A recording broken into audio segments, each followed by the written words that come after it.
இந்த உலகமே உங்களை எதிர்த்தாலும் நீங்கள் தனியாக நிற்கிற ஒரு சூழல் வந்துச்சுன்னா, முக்கியமாக நான் சொல்கிறது, அந்த நேரத்தில் நீங்களே இருங்க தெரியுமா. எல்லோரும் சொல்கிற ஒரு விஷயம் வந்து ஊரோட ஒத்துவாள், இதெல்லாம் நிறைய விஷயங்கள் பேசுவாங்க. கரெக்ட் தான், ஊரோட ஒத்துவாழ்னு எல்லாம் ஓகே தான். பட் நீங்கள் உங்களை தொலைக்கிற ஒரு தருணம் வருதுன்னு வச்சுக்கோங்க, அந்த நேரத்தில் நீங்களே இருங்க, உலகமே எதிர்த்தாலும். இதை நான் ஏன் சொல்கிறேன்னா, ஒரு புரிதலோடு சொல்கிறேன்.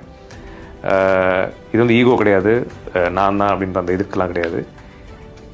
நீங்கள் ஒரு மனுஷனை நீங்கள் தனியாக உங்களை உணர்ந்து முழுமையாக நீங்கள் வாழணுன்னா நீங்களாக தான் இருந்தாகணும். இல்லைனா உங்களோட அழகு, உங்களுக்குள்ளே இருக்க திறமை, உங்களுக்குள்ளே இருக்க ஒரு விஷயம், நிறைய விஷயங்கள் இருக்குது.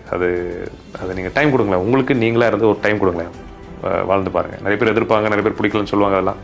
அதெல்லாம் ஒதுக்கி தள்ளிட்டு ஒரு பீரியட் ஆஃப் டைம், அட்லீஸ்ட் ஒரு 2-3 மாதம் இருந்து பாருங்கள். உங்கள் வாழ்க்கையில் உங்கள் வாழ்க்கை வேறு லெவலில், உங்களுக்குள்ளே இருக்க உங்களுக்கே தெரியாத நிறைய சீக்ரெட்ஸ் உங்களுக்கு புரிய வரும். That's the way to live life. அதை நீங்கள் டேஸ்ட் பண்ணிட்டீங்கன்னா